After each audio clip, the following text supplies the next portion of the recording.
When I tell you Julie makes my diastolic go up,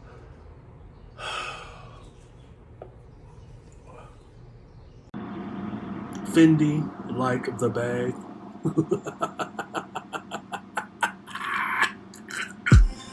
This is the I Refuse podcast.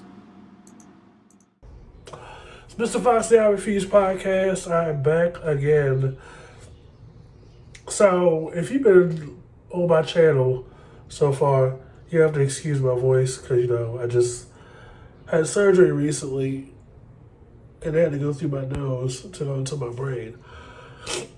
I caught the last two episodes of Real World New Orleans Homecoming, right? I caught the most recent episode after surgery, and I caught the one before that. I caught the episode before that, before I had my surgery. And, up until last week, the season so far really has essentially centered around Julie. And Julie and Melissa, and to a slightly lesser degree, Tokyo. They've touched on Daniel for a little bit, but it's really at that point, it was Julie and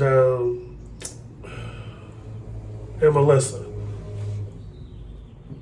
and what Julie has been doing, which she has kept up since they initially were on MTV 20 years ago. And when I tell you that Julie continues to make my gums ache because what she embodies and what she presents and represents are people in society that just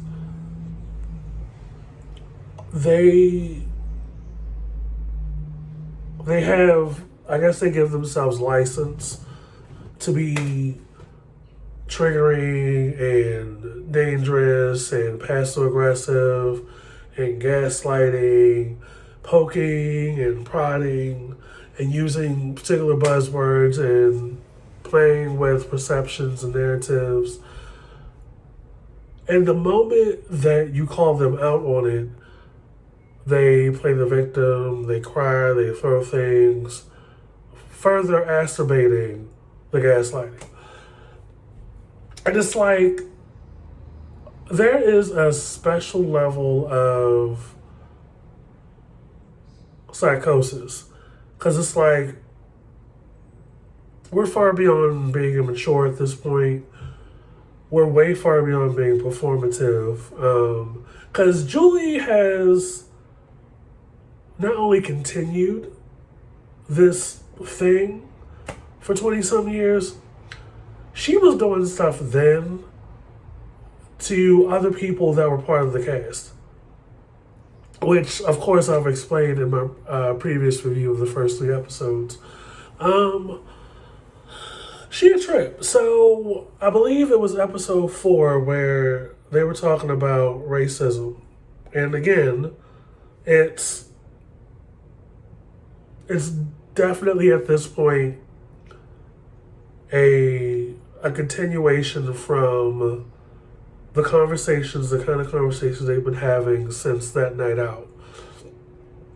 And at this point, it's causing not only other people to be in the house to be uncomfortable, but it's causing a lot of confusion. And Julie is not taking ownership of what she's saying and what the intention is and what that means for other people.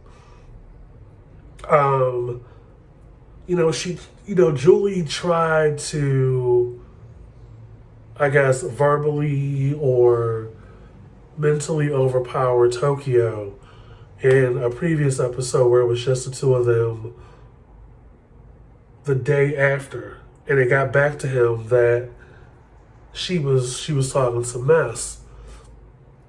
Like, it wasn't going her way. She's being called out. And kudos to Tokyo. Like, Tokyo now, these days, is not the David that he was 20 some odd years ago. Because let me tell you, had Tokyo still been David now, I would imagine that Julie would have got all the smoke. And it's Tokyo has a lot more awareness now. And I think that comes with aging and maturity.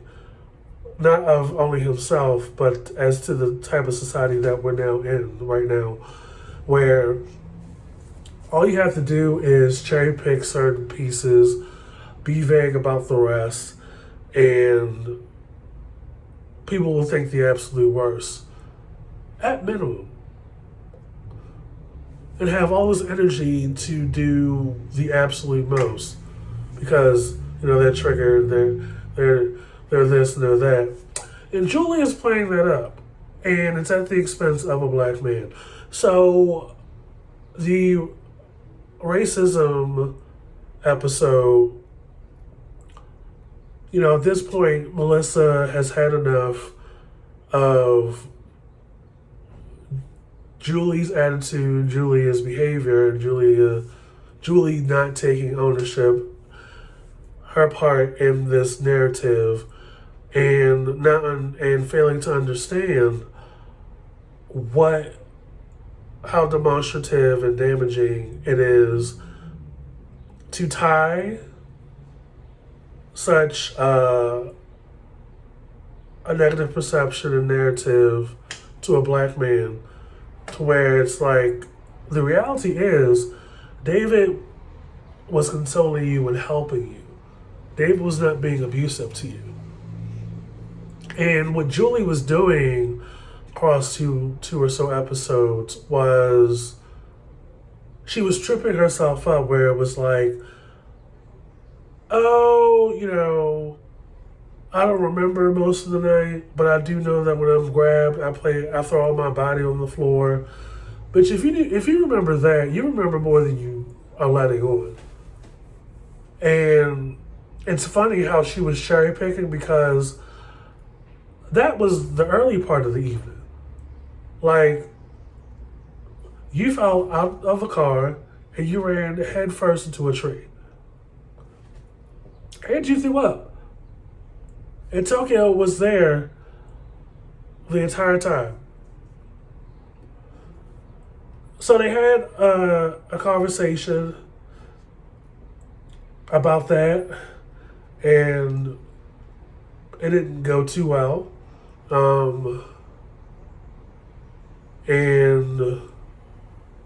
Julie's still playing this game. And by this point, Melissa has already made it clear that, this broad is trying to create a show within a show. I want no parts of that. And we're not all the way back good at this point. And it's crazy to me that, like, none of the other three people, Jonathan, Matt, and Kelly, are really engaging that much. Danny's exhausted by Julie and still guarded. Tokyo is in a different headspace at this point. And Melissa is like full throttle still. But Melissa is mature now. We could have this conversation. And it's crazy, because it's like, Julie, nothing against, religious people. But in my own experience, I realized that there are different nuances along religion and politics. Two sore subjects that can cause people to, like, flip tables and shit. Like, you have those people that are religious and progressive. You have people that are religious and adjusting.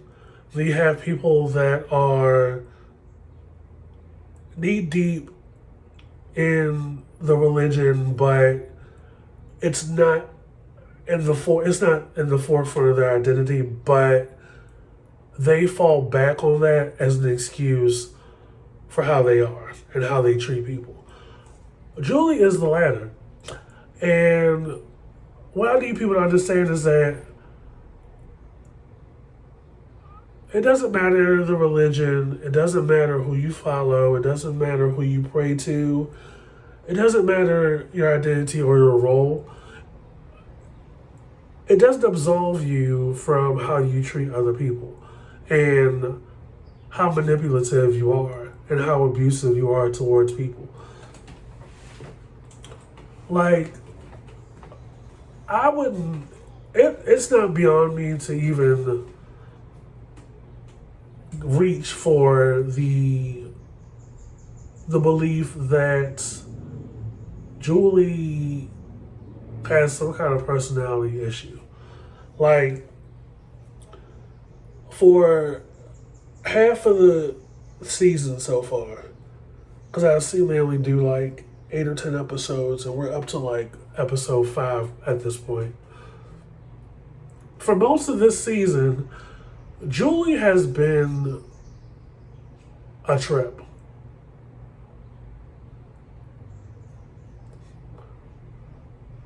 Has been a trip.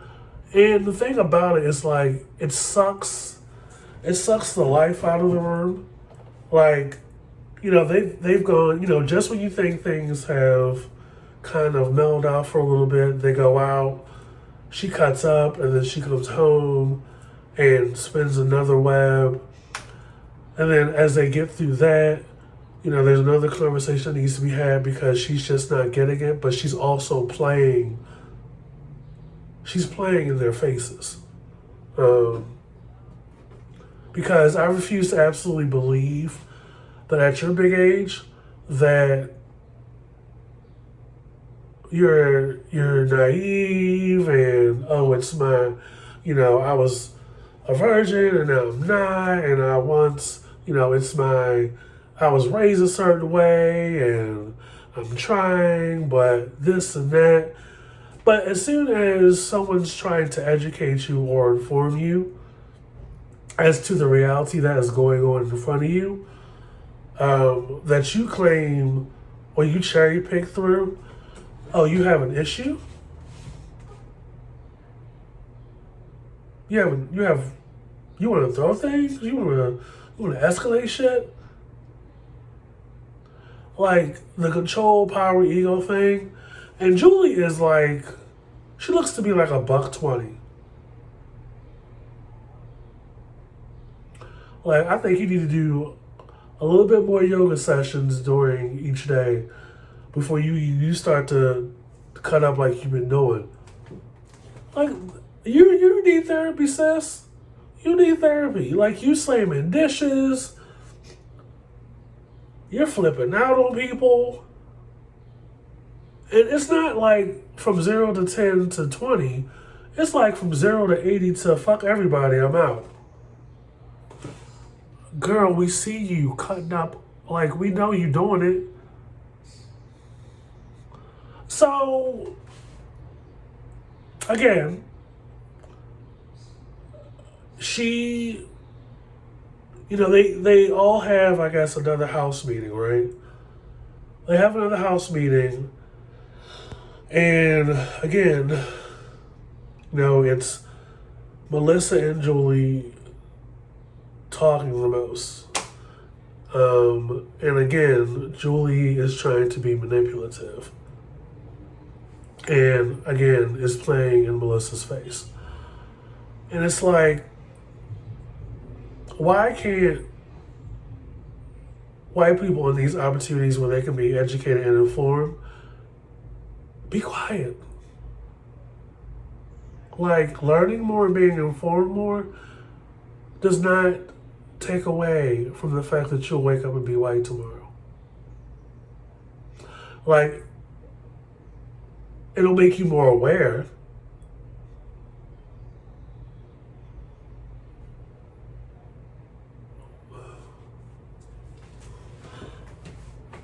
But Julie couldn't even function through that because it was like, just when you think Melissa and Tokyo, and I think at some point Kelly thought that they were like, it was actually marinating in Julie's psyche, she starts making flippant remarks. Oh, well, it's because, I don't like black people or something like that. I was like, oh.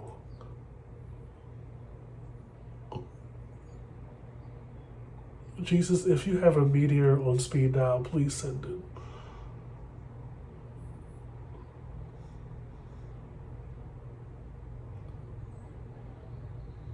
Like, I was watching this episode thinking to myself, what lengths will a person go in behavior or attitude or thinking once they knew they wouldn't have to face any social accountability for it?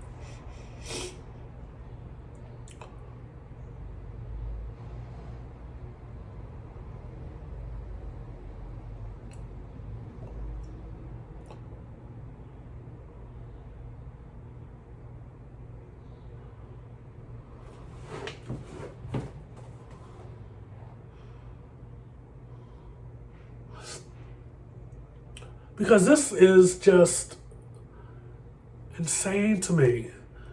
Insane to me. Like, I think something is really wrong with this girl. And you are like in your 40s now. Like, at this point, there's only so much you can blame on being a Mormon or a former Mormon or an active Mormon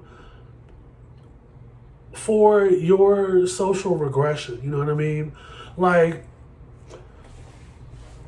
I could even look to another person in the cast, someone who is deeply religious and is very particular or fond of the old or the traditional parts of Catholicism that influences his viewpoint on life, but he's not using that as an excuse to gaslight and be passive aggressive and to be manipulative and to suck the air out of the room. Matt, Matt, like Julie, well, still, Matt, like Matt, is father of 6 kids, 1 miscarried. Straight, married to a woman, of course, lives in Arizona, was kind of like that silent but present guy. Super dad, super religious, but not like, he doesn't give me like mega church Calvary vibes, which is super cringe, but he is shoulders deep, like up to his shoulders deep into his faith. He prays, doesn't curse, very straight laced, but very, still has like that shelter protected, almost like, I wouldn't even go say it's like cultish kind of vibe kind of thing, but it's like, it's intentional the way his life is and how he wants it to be. But with that, it's like, even as far as everybody has come in their lives. Matt is not.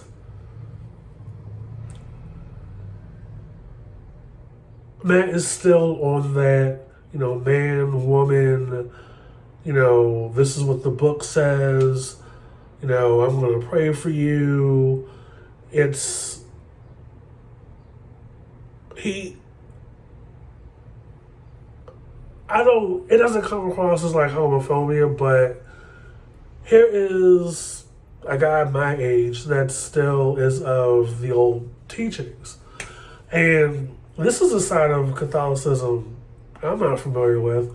Like, for as long as I've been around, my awareness of Catholics were that they drank a lot, cheat on their wives, and they have like a bunch of kids. The way that Matt acts, I thought he was more of like a Mormon or a Latter-day Saints kind of guy. But that's my ignorance. Even with all that Matt comes with, Matt is, I guess, slowly progressing, but still committed to what he knows and bases his life on through religion. And he's like,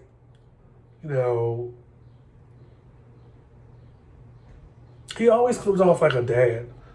And it's just so interesting to me. He still wears the same style of clothes he used to wear 20 years ago. But when I look at Julie, I think of Matt as like someone that's kind of in that same bubble, but is not of that madness that Julie brings has always brought to the show. And it makes it hard, like it really does. And it's exhausting to watch Julie do this and the fallout. So the latest episode, it pretty much, the focus was, it was around Jamie and Julie's, I guess they had a situation. They had this chemistry during the initial run of their season 20 years ago that carried on over to some of the challenge shows that MTV would put on for Real World Road Rules. Or just standalone challenge shows where they just throw a bunch of people from the various reality shows, the various Real World seasons into a show. And they re-explore that during this episode. And I was like, I don't remember that part of the season where Jamie and Julie hooked up. And I don't remember it being a thing where most of the house was attracted to Jamie then. From Kelly and Danny and Melissa, and of course Julie, which that became a hookup thing that apparently mattered more to Julie then and now than it did to Jamie, even still now. When I realized that Julie lost her virginity to Jamie on one of the challenge shows back then, and they went into great detail about that because Julie would not shut up. And in episode 5 of this season about it, when they brought it up, it was interesting to see the look on Jamie's face as she was talking about it. And she was talking about it in the living room, in the dining room, in the kitchen, in the backyard, on the side of the house. I'm like, girl, like, mind you, both Jamie and Julie are married to other people. Jamie got married at 37, lives in Chicago, has a beautiful wife and 2 kids. Julie essentially married like, I want to say a vegan, skinnier version of Jamie, and I about fell out my chair when I saw the picture of this dude. I'm like, you essentially married like a skinnier version of Jamie, bitch. Isn't that funny? But like as they re-examine this and bring it back up on episode 5, Jamie is just like, and I knew like back then that like Jamie is always like a good-looking guy on the show that just goes through women. And although I don't remember it being evident, obvious on the show, like Jamie just gives me that vibe of like, you know, it's nothing to me, but I think he's aware that he shouldn't show that. Like, it's not a good look. But Julie, even now, still married, married and all that, still beams and still goes crazy talking about it, which is weird because it's like at some point her husband comes to the house and they get to meet him, and all that other stuff. And I don't know if it was like an editing snafu or a mishap or something, but it was almost like once you saw him, there was like a section where like the rest of the episode picked up somewhere else. And I thought maybe I missed something because it went from her husband being at the house to her talking to him on the phone, and I guess him questioning her as to, about Jamie and all that other stuff. And I was thinking, well, maybe production puts a bug in his ear. Because I don't think Julie ever talked about Jamie to her husband before getting on the show.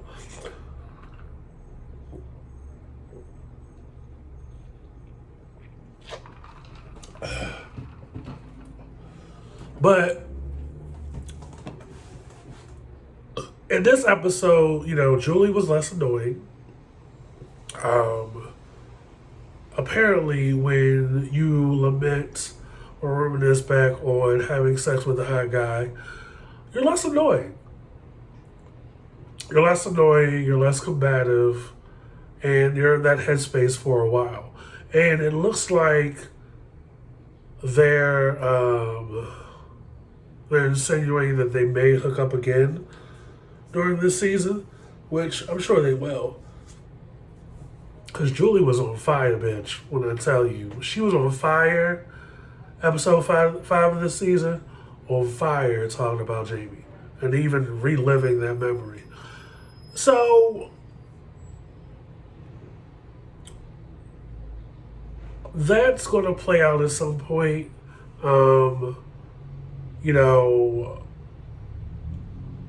Production did circle back to Matt and some of the things, because throughout this season, and probably previous seasons as well, production airs unaired pieces from the original production. And one point of, I guess, contention for Matt with on the show 20 some odd years ago was homosexuality. And it looks to me like even 20 years later, he's not fully with it, or not even willing to go with it, or be, I guess, cool with it. I guess he's kind of neutral. But again, he still has that staunch commitment to the religion. So it's like they wanted him to expound on what he said, or what was mentioned in one of the unaired pieces. And he just chose not to. I was like, huh. If I know anything about production, they're going to be petty. They're going to keep poking and keep prodding because they want the ratings and the numbers, right? But also, what happened in episode 5 was one of the roommates or the castmates brought in a tarot reader from somewhere in New Orleans. Everybody except Matt chose to participate, which I get. Like, he chose to pass on it because he felt it objectifies and manipulates the future that God has for you. And I honestly thought he was going to say something to the effect of, "Oh, this deals with spirits and all that other stuff, and I'm not with that." I totally respect it. And I've never had a tarot reading done before. Matter of fact, I came close to actually seeing a tarot reader, but I chose not to do it. Because first of all, where did this conference room table come from, and why are you in the middle of the French Quarter with it? Like, anybody can set up shop and read tarot cards using like a banquet hall conference fold-out table. I don't know, but see some credentials. But most of what the tarot card read lady said made a lot of sense with each of the castmates. I don't know if the goal or the purpose was to bring positive energy.